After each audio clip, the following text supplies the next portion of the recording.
देश की आजादी के बाद से कानून में करीब 135 संशोधन हो गए।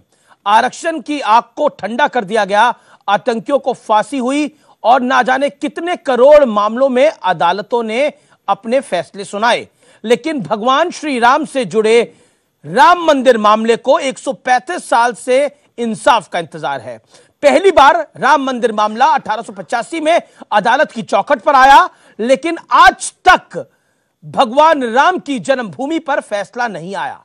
आई तो बस तारीख। सुप्रीम कोर्ट में सुनवाई शुरू होने से पहले ही बेंच के गठन पर उस वक्त विवाद खड़ा हो गया जब मुस्लिम पक्ष के वकील राजीव धवन ने संविधान बेंच को लेकर एक जज पर सवाल खड़े कर दिए। यानी राम मंदिर की राह में रोड़े अटकाने वाले कामयाब हो गए और सुनवाई के लिए 29 जनवरी की तारीख तय कर दी गई। आज इसी पर होगी आर पार की टक्कर। आखिर कब शुरू होगी राम मंदिर पर सुनवाई? और इससे जुड़ा बड़ा सवाल, राम मंदिर पर अब और कितना इंतजार, ये पूछ रहे हैं रामलला के भक्त।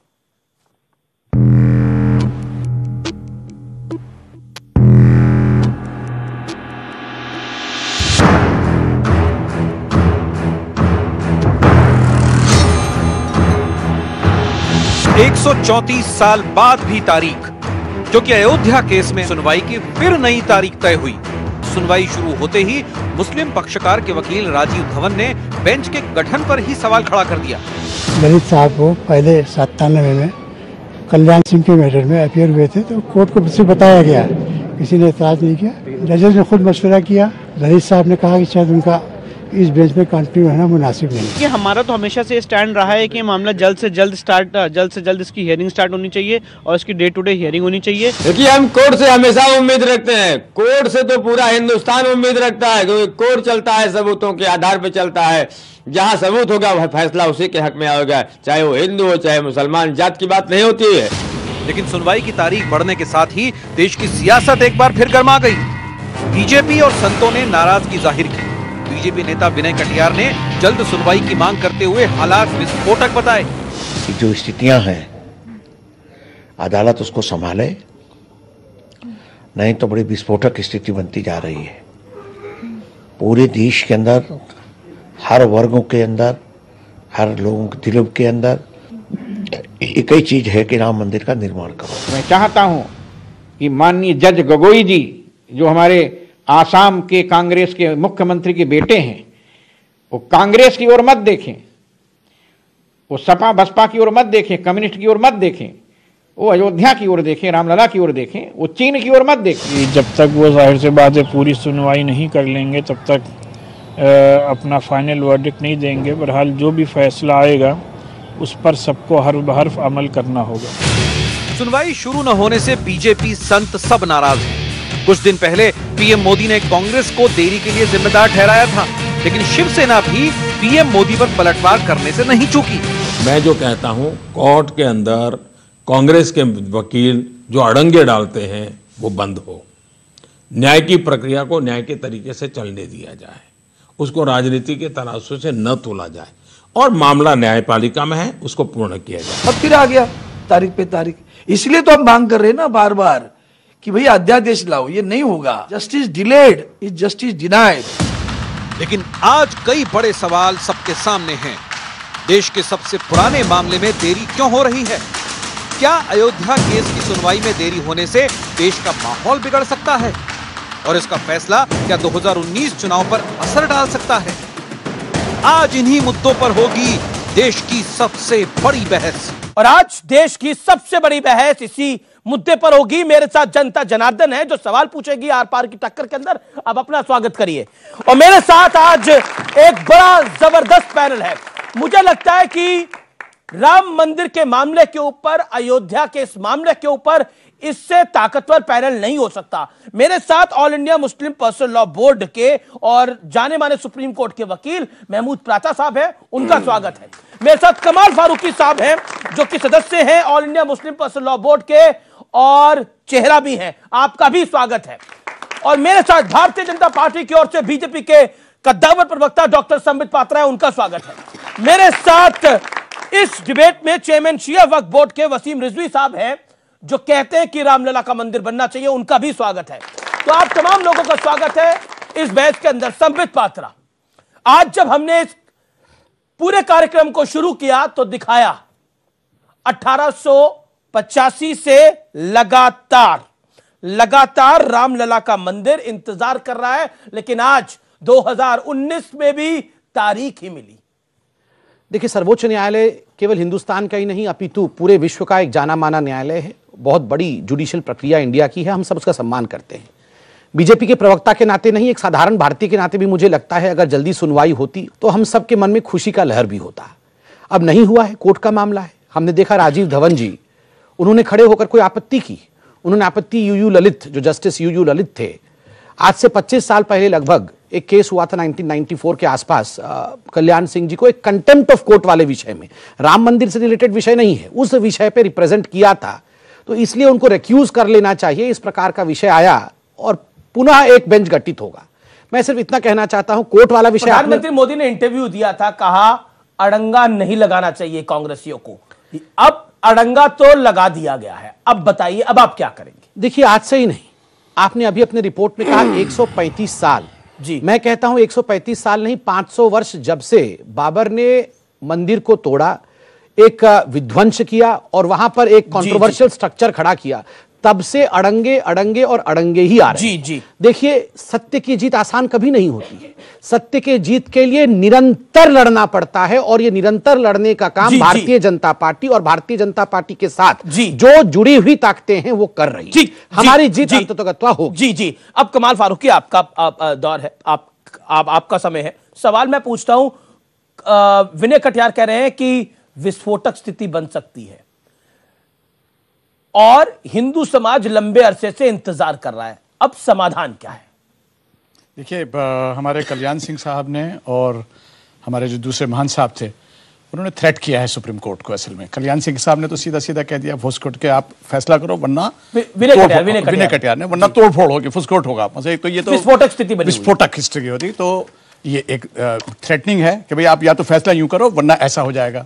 उसी तरह से जो हमारे दूसरे महान साहब ने रामविलास उन्होंने भी एक थ्रेटनिंग किया और उन्होंने जज की बाकायदा, ये कहने से पहले कि मुस्लिम पर्सनल लॉ के ऊपर या मुसलमानों के ऊपर कोई इल्जाम आयद करें, सबसे पहले उनको खुद देख लेना चाहिए था कि वो क्या लफ्ज इस्तेमाल कर रहे हैं कि फला का बेटा है।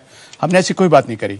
और आपको मैं करेक्ट कर दूं, it's a matter of record, कि धवन साहब ने खड़े होकर सिर्फ इतना कहा कि हमें कोई एतराज नहीं है, लेकिन ललित साहब जो है इस कल्याण सिंह के मामले के अंदर अपियर हो चुके हैं। इसके अलावा उन्होंने कुछ नहीं कहा। उन्होंने कहा कि इसको करो या ना करो, उसके बाद इमीडिएटली, क्योंकि ये देखिए जो सुप्रीम कोर्ट की मर्यादा है, सुप्रीम कोर्ट के अंदर कभी भी कोई ऐसा नहीं होता, ना उसका कोई मजहब होता है, ना उसका कोई दीन होता है, वो इंसाफ के उसके ऊपर बैठे हुए हैं। तो उन्होंने जब ये महसूस किया कि एक आदमी ऑलरेडी, और कल्याण सिंह साहब कौन है आपने देखे, ये मामला फिर अटक गया, यकीनी बात है। अब जहां तक आप ये कह रहे हैं कि भाई 1885 से इंतजार कर रहे हैं, नहीं सर, 1885 से इंतजार आप नहीं कर रहे। हम तो अभी रिसेंटली, बाबरी मस्जिद तो इस्टेब्लिश थी, नमाज हो रही थी, उसको तोड़ा गया, तो मैं तो बाबरी मस्जिद का इंतजार कर रहा हूं। और ये डिले जो हो रही है, हम नहीं चाहते इस डिले को। हम तो कहते हैं चाहे डे टू डे हियरिंग हो, इसका फैसला हो जाना चाहिए, क्योंकि हमारे हिंदू भाइयों को भी पता चल जाना चाहिए। कोर्ट में क्यों बोला था कि 2019 के बाद वो कपिल सिब्बल साहब ने जो बोला था वो बात खत्म हो गई।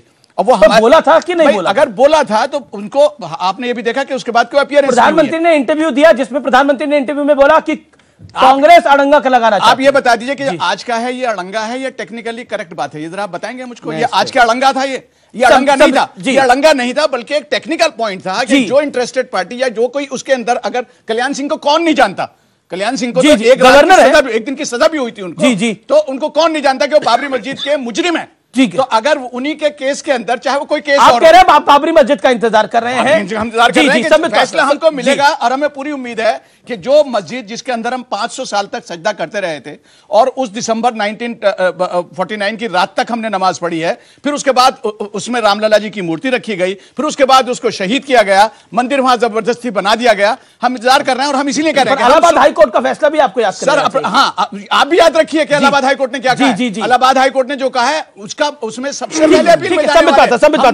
है, संबित पात्रा देखिए, दो चीज क्विकली नहीं, आराम से, उन्होंने बहुत बोला है, मैं बोल लूं। देखिए, पहली बात तो है, इन्होंने थ्रेटनिंग की बात की, सुप्रीम कोर्ट को थ्रेटनिंग वाली बात। किसी को सुप्रीम कोर्ट थ्रेटन नहीं करना चाहिए, बिल्कुल सच्चाई है।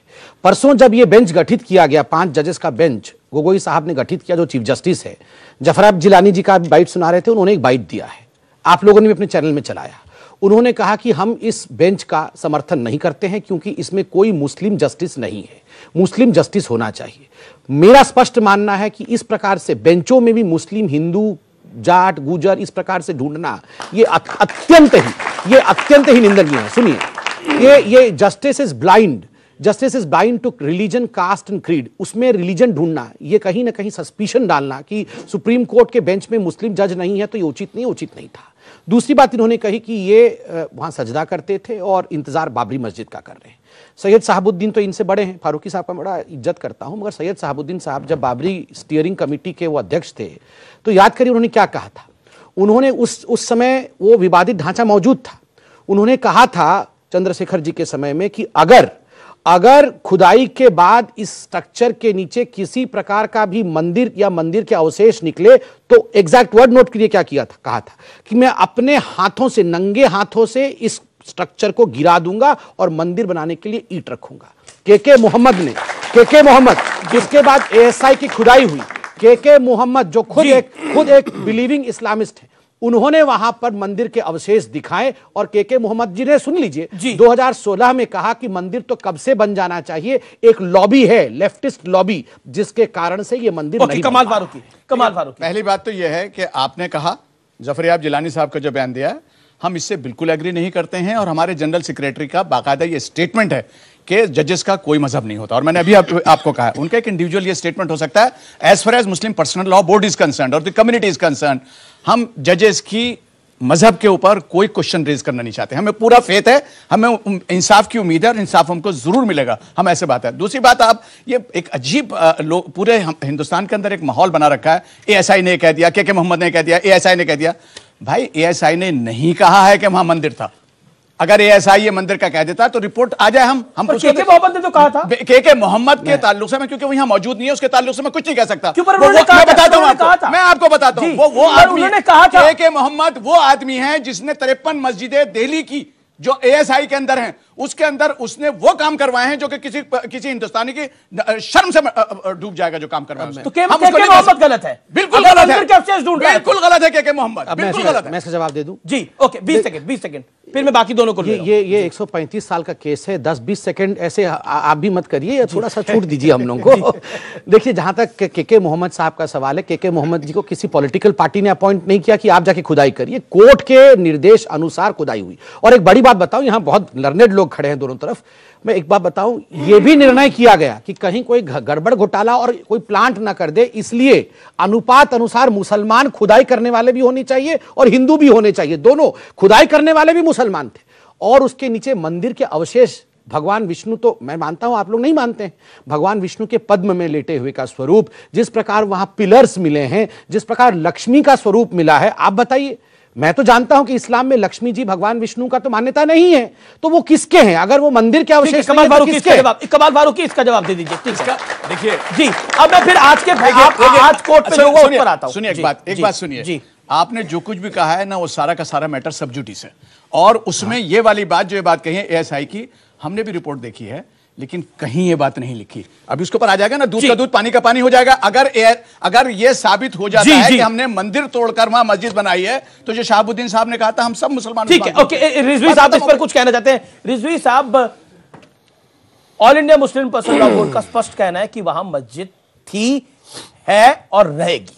All India Muslim personal law board का 2 बातें कहते हैं, ये हमें उम्मीद है कि हमें बोलने देंगे। खूब बोलिए सर, खूब बोलिए, जितना बोलना। ये 2 बातें कहते हैं, कोर्ट का फैसला हम मानेंगे और कोर्ट का फैसला हो जाए वो नौबत आने ही नहीं देते। हमेशा कोर्ट से भागते हैं। आज फिर आप कह रहे हो, आपके वकील ने पॉइंट आउट किया हो, खाली इतना बता देना ही ये जानते थे कि काफी है कि बेंच ये डिसॉल्व हो जाएगी, और वही हुआ। और आगे के लिए फिर इन्हीं ने एक क्वेश्चन छोड़ दिया है कि जो ट्रांसलेशन हुआ था उसमें अभी बहुत यानी आपका आरोप है लटकाना चाहते हैं ये लोग। देखिए, क्यों ये आरोप आपका क्यों है? लटकाता वही है जी जिसको हार का खतरा होता है। जी, जैसे क्रिकेट के मैच के अंदर मैं माफी चाह रहा हूं, ये शब्द का इस्तेमाल कर रहा हूं, जैसे क्रिकेट के मैच जब हार रहे होते हैं तो कोशिश करते हैं कि मैच ड्रॉ हो जाए, जी, बढ़ता रहे, पूरा टाइम खेल जाओ, पर यह आस्था का विषय भी है। देखिए जी, इनको मालूम है कि जिसको वो बाबरी मस्जिद कहते हैं, शरई तौर पर हम दावे के साथ कहते हैं कि वो मस्जिद कभी नहीं थी, वो कभी मस्जिद नहीं थी जी। एक बाबर ने वहां मंदिरों को तोड़कर मस्जिद बनाई जी, और उसके बाद उस लड़ाई को आज तक आप उस मस्जिद को कहकर बाबर की जो हठधर्मी थी, बाबर का जो जुल्म था जी, उसको आज तक मस्जिद कहकर तुम अगर सपोर्ट कर रहे हो तो मस्जिद का नहीं, बाबर का सपोर्ट कर रहे हो। ठीक ठीक जी, एक मिनट पूरी बात करने जी, आप पूरी बात रखिए। दूसरी बात कहने दीजिए ताकि जवाब इनको अच्छा मिल जाए। हाँ, आप जवाब सोच लीजिए। खूब बोल रही है, जो कुछ भी आपको बोलना शरई तौर पर ये सब वाकिफ है जी कि विवादित जगह पर नमाज नहीं हो सकती। विवादित होना जब शरई, अच्छा अब इससे बड़ा विवाद क्या होगा कि अदालत में मुकदमा चल रहा है? क्या हो जाएगी? वहां मस्जिद थी भाई, इससे बड़ा विवाद क्या होगा कि विवादित कहां थी वो? विवादित तो आपने बनाया। अरे मस्जिद तो वहां थी, नमाज तो हम पढ़ रहे थे 500 साल तक, विवादित क्या हो गई वो? आप नमाज पढ़ रहे थे, आप कहीं पर भी अगर नमाज पढ़ने का दावा करें, तो छोड़िए, आप अगर नमाज पढ़ने का आप कहीं भी दावा करें, उसकी मिल्कियत के पेपर हैं आपके पास? बाबर नामे तक में उस मस्जिद का जिक्र नहीं है, बाबर नामे में उस मस्जिद का जिक्र नहीं है, तो इनकी वो मिल्कियत। देखिए मेरी बात पूरी नहीं हुई, मेरी बात पूरी नहीं हुई। देखिए बीच में इन्होंने बोल दिया, दोनों तय कर ले, आप दोनों में जो रिप्लाई देना चाहता है, इस तरफ से दो है तो इस तरफ से भी दो है। प्राचा साहब को बुलाइए। प्राचा साहब आपका रिप्लाई। सबसे कम मुझे बुलवाएंगे या सबसे ज्यादा? आप बोलिए, आप अपनी बात को रखिए, लेकिन भगवान राम आराध्य इनका ध्यान रखिएगा।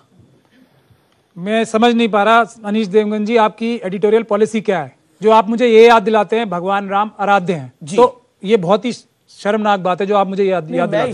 मैं इसलिए आपको बोल रहा हूँ कि ये बहुत शर्मनाक बात है कि आप मुझे ये याद दिलाते हैं। आपके लिए भगवान को आराध्य कहना शर्मनाक हो सकता है, मेरे लिए सम्मान। ये भी और ज्यादा शर्मनाक बात है। इस तरह से प्रोग्राम मत चलाइए। Don't put the words into our mouth.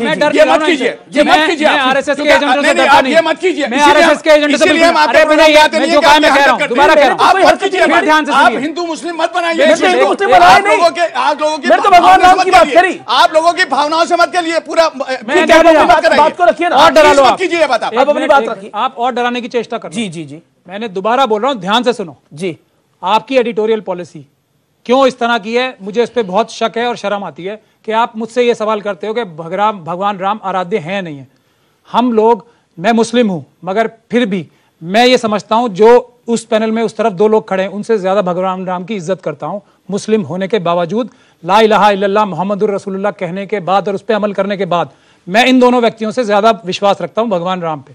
अब मैं ऐसे शुरू करता हूं। अब आप कहनी और करनी में पहली बात, अच्छा ठीक है, उनको बोलने दीजिए। मैं आपसे आपकी तरह डरपोक नहीं हूं। अरे आप तो बोलने भी नहीं देते। क्या जानती है? अरे आप तो बोलने भी नहीं देते यार। आपने तो जिस कम्युनिटी का आप बिलीव करते हैं उसी ने आपको निकाल के बाहर खड़ा कर। अरे भाई मुझे, आप तो छोड़िए बात, मुझे कोई निकाल दे। अगर हक बोल दिया, हमको निकाल दिया क्योंकि हमने हक बोल दिया, इनके चेहरे दिखा दिया तो हम बोलने वाले से निकाल दिए गए। और ये कौम के ठेकेदार है जो हमें हक कौन से निकालेंगे? आप कौन से निकालेंगे? आप कौम के ठेकेदार हैं। अरे ठेकेदार, अरे छोड़िए, आप जैसे लोग अगर मुसलमान होने लगे तो मुसलमानों को शर्म आनी चाहिए। अभी नहीं पता था कि आप इस तरह का आगे सुनिए जी। और मैं रामचंद्र जी की इज्जत इसलिए नहीं करता हूं कि मुझे वोट या नोट चाहिए या मैं डर में हूं किसी जो दोनों बात रखिए ना। मैं भगवान राम जी की इज्जत दिल से करता हूं, समझ लीजिए आप बात को। मैं इन दोनों से डरता नहीं।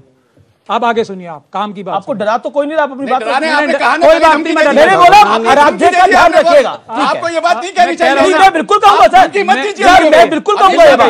मैं धमकी नहीं दे रहा, धमकी तो यहाँ से मिल रही है, मुझे लग रहा है। आप धमकी दे रहे हैं। बिल्कुल धमकी दे रहा, बिल्कुल धमकी नहीं दे रहा। ये गलत है आपका। भगवान राम को आराध्य कहना भी धमकी है क्या? आप भगवान राम को आराध्य कहना भी धमकी है इस देश में। ठीक है, अब काम की बात, आप बोलिए अपनी बात। काम की बात, आपके 50 सेकंड, आप अपनी बात रखिए। काम की बात ये है कि मैं ये all India Muslim personal law board को रिप्रेजेंट नहीं कर रहा हूं, मैं अपनी इंडिविजुअल कैपेसिटी। क्यों? उसकी वजह है कि जिस तरीके से ये केस लड़ा जा रहा है बाबरी मस्जिद का, मैं उससे सहमत नहीं। एक उससे बहुत ज्यादा इंपॉर्टेंट बात बताता हूं मैं आपको। जो भी कोई व्यक्ति, बाबरी मस्जिद का केस ओपन शट केस है, कोई भी व्यक्ति, मैं आपको टेस्ट दे रहा हूं, जो इसको डिले कराने की कोशिश करता है किसी भी तरह से, वो आरएसएस का एजेंट है। मैं आपको ये पूरी जिम्मेदारी के साथ कह रहा हूं, क्योंकि उनको पता है ये बात कि उनका केस वीक है। अब आप इनकी बात सुनिए।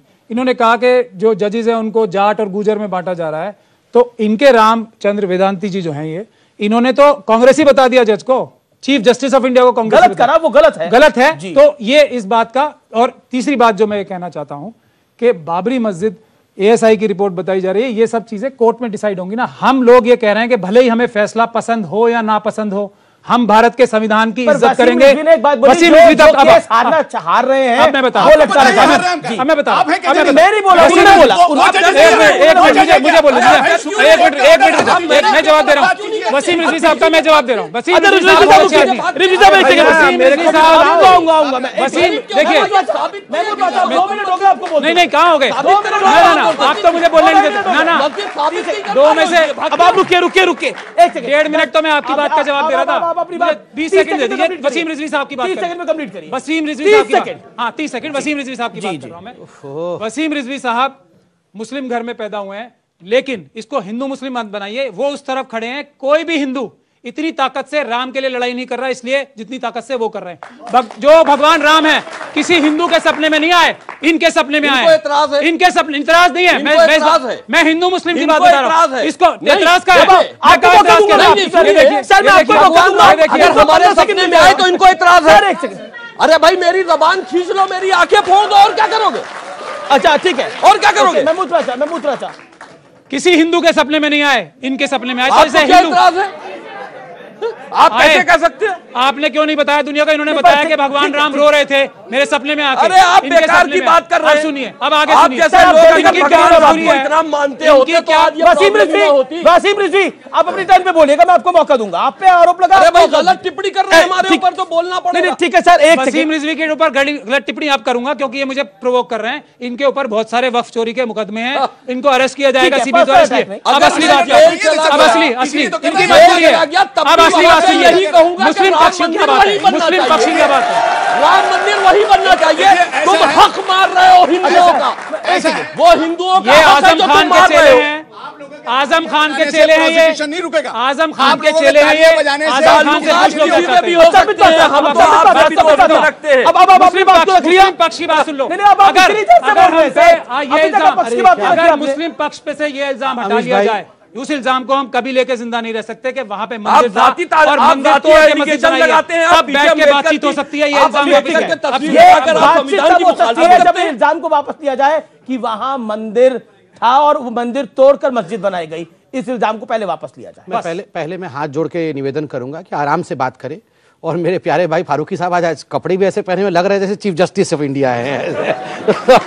तो मैं आपसे गुजारिश करूंगा, ये सुन के और एक तरह का ये सुन करके बाकायदा प्लीज मैं आपसे गुजारिश करूंगा, मैं आपसे गुजारिश, तो अफसोस होगा फिर आपके उसके ऊपर प्रोटेक्ट कपिल शर्मा जी नोट करते हैं, गलत कर रहे हैं। मैं आपसे गुजारिश, तालियां बजाने का मतलब नहीं है।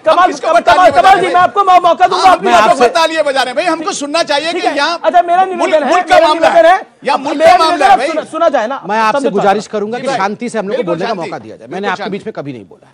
देखिए 2-3 विषय उठाया गया। अभी प्राचा जी ने कहा वो भगवान राम को बहुत प्यार करते हैं, हम सबसे ज्यादा शायद करते हैं। बिना डरे और बिना लालच के। मैं प्लीज बोल लूं? ठीक, आप उनको आपके बीच में बिल्कुल नहीं बोले, वो बिल्कुल नहीं बोले आपके बीच में। देखिए इन्होंने कहा कि भगवान राम को बहुत प्यार करता हूं। आपसे लड़ाई भी हुई 2-4 मिनट के लिए कि आपने ऐसा कहा वैसा कहा। मैं बहुत खुश हूं कि ये भगवान राम से प्यार करते हैं और मैं मानता हूं कि फारूकी जी भी प्यार करते होंगे। टीवी डिबेट में आके सब लोग प्यार करते हैं, मगर नहीं सुनिए, जब कहर जी, जब जस्टिस कहर ने कहा था कि देखिए मैं चाहता हूं कि दोनों पक्षकार बैठे, हिंदू और मुसलमान साथ में बैठे और ये तय कर ले कि वहां पे क्या होना चाहिए। मैं खुद आके बैठूंगा कंसेंसस बनाने के लिए। उस समय इतना प्यार करते थे, आके नहीं बोला हम मैं प्यार करता हूं भगवान राम से, चलिए वहां मंदिर बनाते हैं, मैं भी आऊंगा। वो सिर्फ टीवी डिबेट। उन्होंने एक बात बोली, मैं इंटरवीन कर रहा हूं, उन्होंने एक बात बोली कि आप पहले ये छोड़िए, मैं उनकी बात को रख रहा हूं। उन्होंने बोला कि पहले आप ये छोड़िए कि वहां मंदिर तोड़ के मस्जिद बनाई गई, उस बात को नहीं छोड़ेंगे तो फिर बात कैसे होगी? हम तो सब छोड़ेंगे ही, हमने छोड़ दिया। आपका फिर बात कीजिए, शुरुआत कीजिए शुरू। अब उनका जवाब उनसे दिया ना, ठीक है हम तो सब छोड़ेंगे। पहले अफगानिस्तान छोड़ा, पाकिस्तान छोड़ा, अब ये बोल रहे हैं कि what nonsense you are talking about? What nonsense you are talking about? Sir आप लोग तय नहीं करेंगे what I will talk. Yes, this is no, you will not decide sir, you will not decide.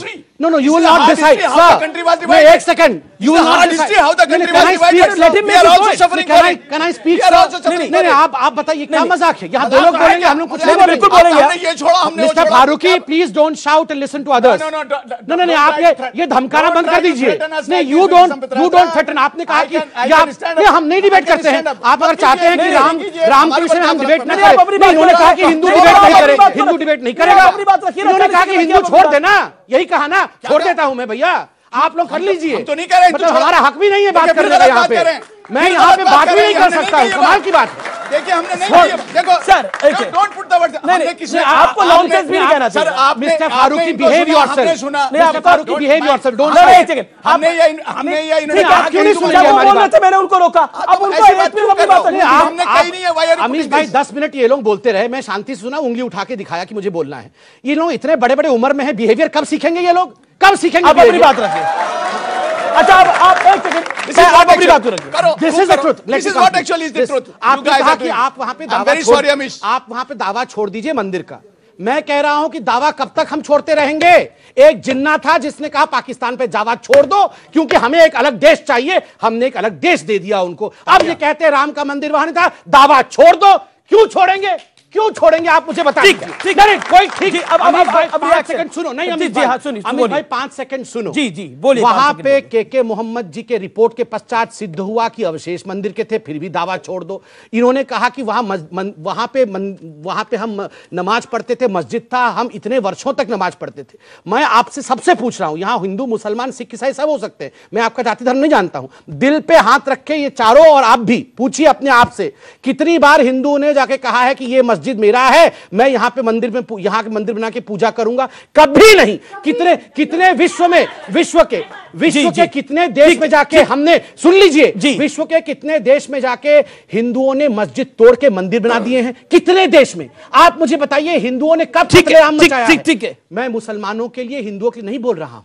एक आस्था का स्थान है, उसके ऊपर भी आप बोल रहे हैं कि दावा छोड़ दो, और बोलो वहां मंदिर नहीं था। बोलो वहां मंदिर नहीं था। कमाल फारूकी की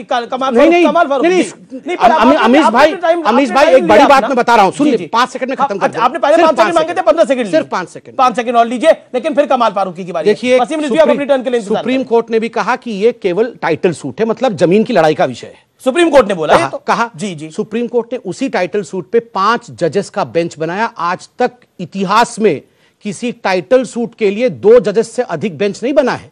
अगर सिर्फ टाइटल सूट है, केवल जमीन की लड़ाई है, 5 जजेस, ठीक है, 5 जजेस। देखिए, मैं हाथ जोड़ के निवेदन करता हूं, आप बड़े हैं, ज्ञानी हैं, मगर हमारे आस्थाओं के साथ ये कह के कि दावा छोड़ दो, इस प्रकार का खिलवाड़। कमाल फारूकी प्राचा साहब, कमाल फारूकी बोल रहे, फिर रिजवी साहब, और फिर आप। पहली बात तो इंतहाई अदब से भाई से भी कह दूं, और जो हमारे भाई बहन तालियां बजा रहे हैं उनसे भी कह रहा हूं, ताली मारना उनका अधिकार है।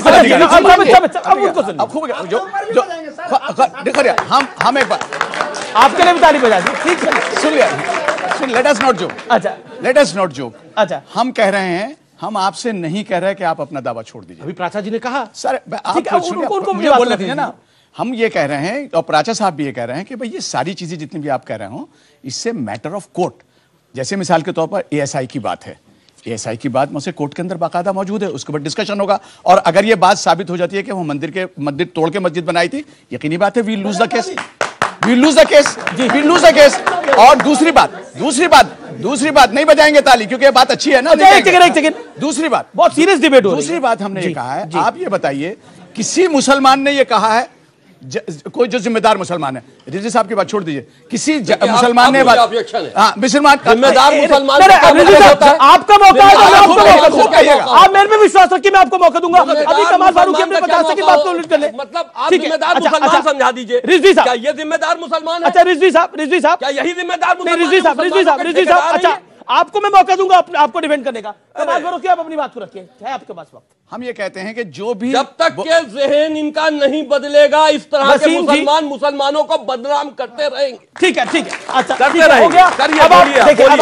जितना जलील कर सकते हैं मुसलमानों को कीजिए, बोलिए। ओके, कमाल फारूकी बोलिए। पहली बात तो हमने कहा कि ये जितने भी मसले हैं, ये सब सुप्रीम कोर्ट के अंदर बाकायदा पॉइंट बाई पॉइंट हैं, चाहे वो आस्था का मामला हो, चाहे वो मंदिर मस्जिद का मामला हो, चाहे वो एएसआई का मामला हो, चाहे वो पुराने रिकॉर्ड्स का मामला हो। कोई भी आपको जिम्मेदार, मैं बहुत जिम्मेदार हैसियत से मुस्लिम पर्सनल लॉ बोर्ड के एक एग्जीक्यूटिव मेंबर होने के हैसियत से ये बात कह रहा हूं कि हम लोग बराबर ये बात कह रहे हैं कि हम सुप्रीम कोर्ट के फैसले का इंतजार कर रहे हैं, वो मानेंगे। हम ये कह रहे हैं कि सुप्रीम कोर्ट का फैसला मानेंगे, बाकी सब भी कहे ना, बाकी सब का बात खत्म हो गई, इंपॉर्टेंट बात खत्म हो गई। अरे भाई ये तालियां, ये बुजोश, ये सब कुछ कोई जरूरी नहीं है। हमने ये भी कह दिया, मैंने अभी ऑन रिकॉर्ड ये बात कही है आपसे, हमारे जनरल सेक्रेटरी का ये स्टेटमेंट है कि जजेस का कोई मजहब नहीं होता। कोर्ट का फैसला मानेंगे, कोर्ट का फैसला मानेंगे, बात खत्म हो गई। ये है कि कोर्ट का फैसला तो आ नहीं रहा। संबित पात्रा, पॉलिटिकल सर्कल में एक बात है कि भारतीय जनता पार्टी के लिए राम मंदिर इस समय बहुत बड़ी टेढ़ी खीर बन गई है पॉलिटिकली, क्योंकि आपने अपने घोषणा पत्र में भी डाला, लेकिन अब केंद्र में मोदी की सरकार है, यूपी में योगी की सरकार है, लेकिन उसके बाद भी आपके हाथ बंधे हुए हैं। आपके साथी बोल रहे हैं, आरएसएस वीएचपी बोल रहे हैं, और जो कुछ विनय कटियार ने बोला स्थिति विस्फोटक बनी हुई है। क्या आपको लगता नहीं है कि कहीं ना कहीं भड़काने के लिए? देखिए अमीश भाई, मैं दोनों प्रश्नों का उत्तर दूंगा आपके, मगर मुझे आप 5 सेकंड पहले एक बहुत महत्वपूर्ण विषय को संबोधित करने दीजिए। यहाँ मेरे साथ रिजवी साहब खड़े हैं और वसीम रिजवी, बाकी बहुत इंपॉर्टेंट पैनल वहां खड़ी है। 4 बार इनको कहा गया कि ये जिम्मेदार मुसलमान नहीं है। किसने कहा? मैंने कहा, वो खुद कह रहे हैं। आप फिर मैंने कहा, सुनिए, मैंने कहा जितने जिम्मेदार मुसलमान हैं इनको छोड़कर जिम्मेदार नहीं है ना, तो मान नहीं रहे ना उस बात को। अच्छा, सब हम मान रहे हैं। सुन लीजिए, अभी शांति से सुना गया। जिम्मेदार नहीं, बहुत ज्यादा जिम्मेदार है। अच्छा, बहुत ज्यादा, अति ज्यादा। देखिए, मैं एक आपको बात बताऊं सर, प्लीज मुझे कंप्लीट करने दिया। जी जी, आपने कहा कि ये जिम्मेदार मुसलमान नहीं, इनको भी गाली गलौज भी कर रहे थे कि ये अच्छे नहीं है, कौम ने इनको निकाल दिया, कुछ ऐसा बता रहे थे, जेल चले जाएंगे, चक्की पीसेंगे, सब बताया गया। देखिए क्या पीसेंगे सर, उसमें कोई शक नहीं। प्लीज आप एक बड़े वकील हैं सर, ऐसे चुराई है सर, देखिए ऐसा कमेंट मत केसेस है, ऐसा कमेंट मत कीजिए, बहुत सारे केसेस हैं। मैं आपकी अभी मैं आपकी आपने बहुत सारी वाकई मैं आपकी हर जगह तारीफ कर रहा हूं, लेकिन जो सच है वसीम रिजवी इंपॉर्टेंट नहीं है, ये मुद्दा इंपॉर्टेंट है। वसीम रिजवी, अब आप रुकिए, कितने मुकदमे बताइए, ये बताइए बेकार की बात मत कीजिए। चोरी के कितने मुकदमे आप वकील होंगे इसका मतलब ये नहीं है कि आप बदतमीजी करेंगे। वकील होंगे इसका मतलब ये नहीं है कि आप बदतमीजी करेंगे। मेरे ऊपर 10,000 मुकदमे हैं, 10,000 मुकदमे हैं। ये क्या हो रहा है? इससे क्या मतलब? 17-18 है। मैं हक नहीं बोल सकता, वक्फ चोरी हम हक नहीं बोल सकते। अच्छा, मुझे लगता है बहस को मुझे यहाँ आना पड़ेगा, मुझे यहाँ आना पड़ेगा। रुकिए एक सेकंड लेकिन आप एक सेकंड देखिए, वसीम रिजवी महत्वपूर्ण नहीं है। अच्छा ठीक है, देखिए आप अपनी जबान संभालिए, चोरी के मुकदमे की बात मत कीजिए। ठीक है, आप अपनी जबान संभालिए। रुकिए, जबान संभाल के बात कीजिएगा, जबान संभाल के बात कीजिएगा। मैं चुप रहा हूँ, आप चुप आपके ऊपर बहुत सारे मुकदमे जबान संभाल के बात कीजिएगा। आपने 3-4 बार बोल दिया। लोग जो मुसलमानों का बदनाम कर रहे हैं, आपके सपने में राम जी आए, हमने मना किया। चुप रहिए आप लोग, क्यों चुप रहिए? देखिए मुसलमानों को बेच कर मुसलमानों की इज्जत जमीन पर ला दी। वसीम रिजवी एक सेकंड, जमीन पर ला दी मुसलमानों को बेच कर वसीम साहब और वसीम साहब मैं बोल रहा हूं, मुसलमान बनते। देखिए बात करने की तमीज नहीं। एक चोरी का मुकदमा बताओ, तुम्हारे क्या चोरी की है हमने? हमने तुम्हारे क्या चोरी की है? बताता हूं आपको, चोर कहीं के। ये एफआईआर नंबर गिनवाता हूं।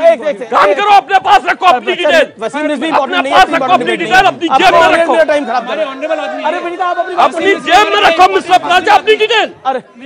होश में रहो अपने। अरे ठीक है, बड़े जिम्मेदार मुसलमान है, बहुत जिम्मेदार चोर मुसलमान कहीं के। अरे एक सेकंड, आपको भी चोर नहीं बोलना चाहिए। अरे मुसलमान नहीं, चोर नहीं, चक्की पीसने मैंने चक्की पीसने के लिए नहीं कहा। आपने बोला चक्की पीसने। नहीं, उन्होंने बोला, मैंने नहीं बोला चक्की पीसेंगे, ये संबित पात्रा ने बोला। आप काफी हंगामा हो गया। मेरा निवेदन है, क्योंकि व्यूअर्स देख रहे हैं इस समय, वो भी पसंद नहीं कर पा रहे होंगे ट्विटर पे जो हमें फीडबैक आ रहा है, मेरा निवेदन है कि इस तरह की बहस हम ना करें। संबित पात्रा, आप अपनी 30 सेकंड में बात रखिए, फिर मैं ऑडियंस के पास जा रहा हूं, अपनी बात को कंप्लीट करिए। और मेरा निवेदन है, हम पर्सनल अटैक किसी पे ना करें। मेरा चारों पैनलिस्ट निवेदन है और कटिबद्ध निवेदन है। देखिए, हम सब पढ़े लिखे लोग हैं, मुझे लगता है शांतिप्रिय तरीके से डिबेट करें। मैं इतना कहना चाहता हूं कि अभी रिजवी साहब के ऊपर चलो कुछ भी आलो, आपने इनको कहा कि नहीं, प्लीज मुझे कंप्लीट करने दीजिए, मेरा कोई विषय है, मैं किसी लड़ नहीं रहा। अब मुझे बोलेंगे तो मुझे जवाब देना पड़ेगा। हाँ, जवाब दीजिएगा, अपने सवाल जरूर दीजिएगा सर। देखिए, रिजवी साहब को बहुत कुछ कहा गया, ये भी कहा गया तुम्हारे सपने, किसी हिंदू के सपने में तो राम नहीं आते, तुम्हारे सपने में राम कैसे आ गए, राम ने तुमसे इतनी बात कर ली, ये सब कहा गया। देखिए, केवल रिजवी जी ही नहीं है, आप याद करिए, आपके यहाँ एक रिजवान जी आते हैं, रिजवान जी को तुम कहाँ का मुसलमान हो, तो मुसलमान ही नहीं है, उनको कोई बताते हैं कि कुछ और हैं, इनको भी बताया जा रहा है तुमको तो बाहर कर दिया। इनकी गलती क्या है? अगर ये राम के हक में बोल देते हैं, राम मंदिर के हक में बोल देते हैं, तो तुम कौम के नहीं हो, तुम कौम से बाहर चले जाओ। एक व्यक्ति ने गणपति बप्पा मोरिया बोल दिया था, पठान, वारिस पठान, उसको धमकी देते, तुमने गणपति बप्पा मोरिया बोल दिया, तू कौम से बाहर। सुनिए, शाम को माफी मांगनी पड़ी। देखिए, सारा सेक्युलरिज्म और सारा धर्मनिरपेक्षता का ठेका आपने मेरे सर पे डाल दिया है, और समय भी मुझे 20 सेकंड दे रहे हैं कि पूरा देश को बचाएगा तो हम ही बचाएंगे, हम ही बोलेंगे नहीं वहां राम मंदिर नहीं था, वहां मस्जिद बना दो। मतलब सारा कुछ आप क्यों हमारे सर के ऊपर मर रहे हैं? मतलब ये अगर गलती से सवाल पूछा था, उसका जवाब मुझे नहीं मिला। नहीं, क्यों नहीं? आपके लिए फंस गए हैं आप लोग? भगवान राम के लिए अगर सैकड़ों बार फंसना पड़े, सैकड़ों बार न्योछावर हो जाना पड़े ना, हम तैयार हैं, तैयार हैं भगवान राम। तैयार है इस बार अपनी सरकार निछावर करने के लिए? देखिए प्लीज, फॉर गॉड सेक, मैं एक बात कहना चाहूंगा, आप लोग डिबेट करिए। भगवान राम को बार बार चुनाव, मैनिफेस्टो, चुनाव का विषय आपने लिखा था तो क्या हो गया, इस प्रकार से घसीटिए मत। जी सवाल। मैं इस्लाम का बहुत सम्मान करता हूं, कभी भी मैं नहीं कहूंगा कि इस्लाम के जो पैगंबर हैं उनको चुनाव के दृष्टिकोण से, बिल्कुल नहीं जी, ना वहां चुनाव के दृष्टिकोण से, ना यहाँ चुनाव के दृष्टिकोण। ठीक है, सवाल किससे? समीर पात्रा सर से। सवाल क्या है? सर, आपने अपने मैनिफेस्टो में बोला था कि हम राम मंदिर बनाएंगे, लेकिन अभी तक नहीं बनी, और आप बोलते हैं कि कोर्ट जो फैसला करेगी वो काम करेंगे, लेकिन 1992 6 दिसंबर को आपने कोर्ट का फैसला नहीं माना था, ना उस समय के सरकार की फैसला मानी थी, आपने विवादित ढांचा को गिरा दिया था, लेकिन अभी आज आप कोर्ट का इंतजार क्यों करते हैं? ठीक है। देखिए, आप खुद बताइए, प्रधानमंत्री श्री नरेंद्र मोदी जी से जब ये सवाल पूछा गया, वो देश के प्रधानमंत्री हैं, सर्वोच्च न्यायालय में केस चल रहा है, पूछा गया कि क्या आप जैसे ट्रिपल तलाक में ऑर्डिनेंस लाए थे उसी प्रकार का ऑर्डिनेंस लाएंगे? अगर प्रधानमंत्री जी देश के संविधान का स्वागत करते हैं, देश के संविधान के साथ खड़े हैं, तो क्या ये देश के लिए अच्छी बात नहीं है? ठीक है, अच्छी बात है। और दूसरी बात, प्रधानमंत्री ने क्या कहा, हम कोर्ट के फैसले का इंतजार करेंगे, और उसके बाद भी द्वार खुले हुए हैं। जी, उसके बाद भी द्वार खुले हुए हैं। कमाल फारूक समझते हैं ना? क्या मैं ये कह सकता हूं कि इस समय विपक्ष के हाथ में, दोनों हाथ में लड्डू है, एक तरफ बीजेपी फंसी हुई है राम मंदिर को लेकर, दूसरी तरफ समाधान कोई नहीं नजर आ रहा, कोर्ट से तारीख पे तारीख मिल रही है, यानी विपक्ष के हाथ में लड्डू है दोनों तरफ। देखिए, हम जहां तक हमारा ताल्लुक है all India Muslim personal law board का, और जो मुस्लिम जो वहां केस लड़ रहे हैं, जो फाइट कर रहे हैं, हमारा किसी पॉलिटिकल पार्टी से कोई मतलब नहीं है। हम अपनी बात सिर्फ ये कह रहे हैं कि एक विवाद है, हिंदू और मुसलमान भाइयों के अंदर विवाद है, ये मस्जिद थी या वहां वो मंदिर तोड़कर मस्जिद बनाई गई, यही विवाद है ना, और उसमें बाकायदा डिटेल्स हैं, फैक्ट्स हैं, सारी चीजें हैं। अब इसका फैसला तो हो नहीं पा रहा, फैसला तो इसका अल्टीमेटली कोर्ट ही करे। जो दो भाइयों में झगड़ा होता है, पॉलिटिकली सवाल पूछा मैं आपसे, वो एक मिनट बस, दो भाइयों में जब झगड़ा होता है, पहले आपस में सुलह सफाई करने की कोशिश की जाती है, नहीं होता तो फिर आदमी कहता है अच्छा कोर्ट में चलिए। तो ये कोर्ट का मामला है, कोर्ट में, हमने तो इसको पॉलिटिकल बनाया नहीं था, पॉलिटिकल बनाया होगा जिन लोगों ने बनाया होगा वो जवाब देंगे उनको, भाई का हमें नहीं पता, हम तो सिर्फ एक बात कहते हैं, भाई एक बात, हम तो सिर्फ एक बात कहते हैं और स्पष्ट रूप में बात कहते हैं, हमको सुप्रीम कोर्ट के ऊपर पूरा एतमाद है। इस दौर में मैडम आपका सवाल क्या है? जल्दी से 20 सेकंड में सवाल पूछ लीजिएगा। देखिए, जो यहाँ के मुस्लिम हैं वो यही के हैं, वो कहते हैं हम ईमान लाए थे, सही कह रही हूं ना, लेकिन आपको उत्तराधिकार के अंदर गाजी प्रवृत्ति, बुत शिकनी प्रवृत्ति मिली है। एक बात और है कि भगवान राम हमारे आराध्य हैं, आप पैन इस्लामिज्म में बिलीव करते हैं, आप मस्जिद अक्सा से श्रद्धा रखते हैं, लेकिन इन हिंदुओं की भावना से श्रद्धा सवाल क्या आपका? हम एक कोर्ट की बात कहते हैं, जब इतिहास लिखा जाएगा हम सहिष्णु लिखे जाएंगे, आप लिखे जाएंगे मन अपनी मर्जी के मालिक, इस देश को एक्सप्लॉइट करने वाले।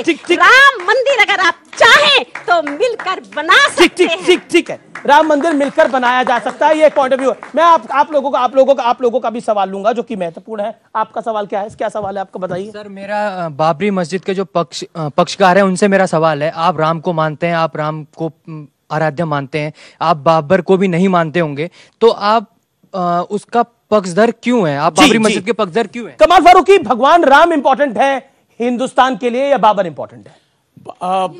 भगवान, देखिए, जहां तक राम जी का ताल्लुक है, राम जी भी बहुत इंपॉर्टेंट हैं, और मैं आप लोगों को बतलाऊं, हमारे सबसे बड़े मशहूर राम जी भी हमारे लिए, राम जी भी नहीं, उनको बोलने दीजिए। अब देखिए, अब ये तरीका नहीं होगा, अब आप अपनी बात देखिए। जो हमारे जो सबसे बहुत अहम शायर इकबाल साहब ने राम जी के ताल्लुक से क्या कहा था कि वो इमामुल हिंद है। इमामुल हिंद का मतलब ये पूरे भारत के वो लीडर हैं इमाम हैं, जो उस बच्चे ने सवाल पूछा। जी बिल्कुल उसी बात का। अब यहां ये बाबरी मस्जिद का ताल्लुक है, ये बाबर का नाम उस बाबर से नहीं है, मस्जिद है, वो मस्जिद है और उस मस्जिद के अंदर नमाज पढ़ रहा था मैं 500 साल से। अब दोबारा मत उठाइए बात, आपकी बात का जवाब दे रहे हैं, आप डिबेट नहीं कर रहा हूं मैं आपसे, मैं आपकी बात का जवाब दे रहा हूं। वो मस्जिद है, वो मस्जिद अगर वो मंदिर को तोड़कर बनाई गई है और अगर ये साबित हो जाता है, बाबर महत्वपूर्ण, राम महत्वपूर्ण ना, ये कंपैरिजन बिल्कुल अलग है। एप्पल और ऑरेंज के अंदर कुरतुड़ होता है, वो मुझे आप इसके अंदर क्या एप्पल के वो नहीं कर सकते। राम जी का एक अलग मामला है और बाबर जो है वो उसने वसीम रिजवी वो एग्रेसर था। कहां राम जी की तुलना उससे कर रहे हैं बाबर से? नहीं, ये सवाल पूछा, ये तो खुद बेइज्जती कर रहे हैं। कहां राम और कहां बाबर? मैं इसके बाद राम मंदिर की पॉलिटिक्स क्यों बढ़ाना चाहता हूं? ठीक है, समझ पाता जवाब, आपको खुद ही ख्याल होना चाहिए। जवाब ठीक है, समझ पात्रा कुछ कहना चाहते हैं, ठीक है। आप लोग डिबेट में मत पड़िए, समझ पात्रा। देखिए यहां पर आपने एक सवाल पूछा और दो टूक सवाल पूछा कि राम महत्वपूर्ण या बाबर महत्वपूर्ण। ठीक है, उसका जवाब फारूकी भाई ने अपने तरीके से दिया। देखिए मीर बाकी ने ये विध्वंस का काम किया था, ये एक ऐतिहासिक रिकॉर्ड है। सर मैं कंप्लीट कर लूं सर? देखिए आप यही तो डिस्प्यूट है, मैं प्लीज कंप्लीट, यही तो डिस्प्यूट है सर। मैं प्लीज यही तो आप अपने समय पे डिस्प्यूट बताइएगा, आपके बीच में तो मैं बोला नहीं, मैं बोल लूं। मीर बाकी ने वो विध्वंस किया था। मीर बाकी किसका जनरल था? बाबर का जनरल था। उन्होंने कहा वो बाबर नहीं है, ये कोई और दूसरा बाबर है, जहां मैं 500 साल से नमाज पढ़ रहा था। ये 500 साल से वहां नमाज पढ़ रहे थे, मगर 500 साल 1000 साल पूर्व राम जी आपके ही पूर्वज थे, आप ही के पूर्वज थे ना राम जी, ये तो मानते हैं। मुझे तकलीफ इस बात की है कि बाबर को डिनाउंस करने के लिए भी इतना घूम फिर के नाक पकड़ा इन्होंने। तुलना मत करो, ये मत करो, इन्होंने एक शब्द नहीं कहा कि बाबर से हमारा कोई लेना देना नहीं है, हम राम जी के वंशज हैं, पूर्वज। कोई बात नहीं, हमने पूजा करने की आस्था बदल ली है, हमने पूजा करने का तरीका बदल लिया है, मैं उसका सम्मान करता हूं। आप इबादत कर सकते हैं, मैं आरती कर सकता हूं, ये अलग अलग हो सकते हैं, मगर हम दोनों के पूर्वज तो राम जी है ना। इस बात को एक्सेप्ट करने के लिए तैयार नहीं है। सबसे लोकप्रिय डिबेट शो आर पार की टक्कर, मेरे साथ महमूद प्राचा है, वसीम रिजवी है, संबित पात्रा है और कमाल फारूकी है। महमूद प्राचा, बिना किसी पे पर्सनल अटैक करे हुए आप अपनी बात को कहिए। देखिए, प्रधानमंत्री साहब ने ये बोला कि कोर्ट का जो फैसला होगा वो मानेंगे। समस्त ऑपोजिशन पार्टीज भी यही बोल रही हैं, दोनों में कोई फर्क नहीं है। अब प्रॉब्लम कहां आती है इसमें? प्रॉब्लम यहां आती है कि प्रधानमंत्री जी की बात जो उनके स्वयं के आरएसएस के लोग हैं, या तो उनकी नहीं सुनते हुए एक कमजोर प्रधानमंत्री हैं, या फिर प्रधानमंत्री जी उनको इशारा करते हैं पीछे से कि मैं ये बोलूंगा तुम ये बोलो, क्योंकि ये वाले वोट सेकुलर वोट मैं ले लूंगा और तुम लोग वो वोट ले लो। तो ये वोट की जो राजनीति हो रही है, वोट आपने कहा खोज रही है इसमें, क्योंकि प्रधानमंत्री ने वोट की बात करी, प्रधानमंत्री जी ने वोट की बात नहीं की। तो फिर आगे सुन लीजिए। तो इस बार क्या मैनिफेस्टो में राम मंदिर नहीं होगा? क्या 2019 के, 2024 के, 2029 के आपके लिए सैटिस्फैक्शन है जो डेट बढ़ाई गई है, यानी आपके हाथों में लड्डू है? जो मुस्लिम बाबरी मस्जिद का पक्ष है उसके लिए सबसे मैं कह रहा हूं जो डिले करता है इसको, लेकिन आपके लिए तो महत्वपूर्ण है कि बीजेपी फंस रही है, दूसरी तरफ मंदिर नहीं बन रहा। बीजेपी नहीं फंस रही, बीजेपी की तो जीत है, क्योंकि मुद्दा अभी तक ज्वलंत है और वो 19 में भी वोट लेंगे, 24 में भी लेंगे, 29 में भी लेंगे। देखिए, और विश्व हिंदू परिषद के लिए भी है, क्योंकि वो पैसे कमा रहे हैं, इससे हजारों करोड़ रुपए इकट्ठे कर चुके हैं और वो पैसे कमाते रहेंगे। देश की जनता बेवकूफ बन के ताली बजाती रहेगी, ये है। ठीक है, okay, Sambit counter argument 20 second, then Wasim Rizvi 1 second. Pracha ji से एक सवाल है, मैं शांति से पूछ लेता हूं, एक लाइन का है। प्राचा जी ने कहा बार-बार कहा 3-4 बार कि all India Muslim personal law board किसी प्रकार का व्यवधान नहीं चाहती, वो चाहती जल्द से जल्द सुनवाई। बोर्ड की नाम ही नहीं लिया, फिर वही बात, मैंने बाबरी मस्जिद का पक्ष बोला है, आपने मुस्लिम पक्ष मैं पर्सनल लॉ बोर्ड की कार्रवाई से संतुष्ट नहीं हूं, मैं खुद बोलता हूं, ओपनली बोलता हूं। मगर फारूकी जी ने कहा कि ऑल इंडिया मुस्लिम फारूकी जी, अरे दोनों को एक टीम देख रहा हूं ना। फारूकी जी ने तो कहा, देखिए हम दोनों फर्क, अच्छा दोनों बहुत अलग अलग हैं। तो फारूकी जी ने कहा कि all India Muslim personal law board चाहती है कि बहुत जल्दी सुनवाई हो जाए और काम विषय खत्म हो जाए। इनके तो गुरु ओवैसी जी है, वो भी all India personal law board के हैं, उन्होंने तो कहा कि 2019 के बाद ही सुनवाई होनी चाहिए। तो ये डबल स्पीक क्यों है? ठीक है, ओवैसी जी भी तो all India personal law board के हैं, गुरु हैं या नहीं है, इनसे पूछते रहिए, गुरु हैं या नहीं है। अच्छा, उनको निकाल दिया है, मुझे नहीं पता, गुरु हैं, मुझे नहीं पता कि ऑल इंडिया नहीं पता इनके गुरु हैं। अच्छा, I have my serious doubts, ये पॉलिटिकल मैटर है, ओवैसी इनके गुरु हैं, मुझे तो ये पता आप सवाल पूछिएगा। एक सेकंड, अच्छा वो भी आरएसएस है, ये पॉलिटिकल मैटर है, all India Muslim personal law बहुत सारे मेंबर्स आरएसएस के हैं, आरएसएस के दोनों रुकिए, ये बड़ा खुलासा हो गया अभी। इन्होंने बोला कि all India Muslim personal law board RSS का है, मतलब फारूकी जी आरएसएस के एजेंट हैं। सलमान नकवी साहब आरएसएस के एजेंट हैं। ये फारूकी जी आरएसएस के हैं, ये तो मुझे पहली बार मालूम पड़ा। अरे फारूकी भाई इतने दूर क्यों हो? आओ ये भी आरएसएस के निकले, बताओ, ये कमाल है। मैंने इनको नहीं बोला, मैंने कहा बहुत सारे हैं। अच्छा ठीक है, तो all India Muslim personal law board में बहुत सारे अच्छा सब में रुकिए इसके हैं। अच्छा अच्छा ठीक, अरे ऑल इंडिया आपने तो भेजा, अच्छा ठीक है, बहुत सारे कमाल फारूकी है वहां से, तो जवाब सुनिए सुनिए जी। अभी कमाल होगा, अभी मैं मैजिक दिखाऊंगा। सलमान नदवी अभी कौन है? सुनिए कमाल फारूकी को आने दीजिए ना। अरे वसीम रिजवी बोले नहीं है इस दौर में, ब्रेकिंग न्यूज होने वाला है। अब इनसे पूछिए कि कपिल सिब्बल किसके एजेंट थे।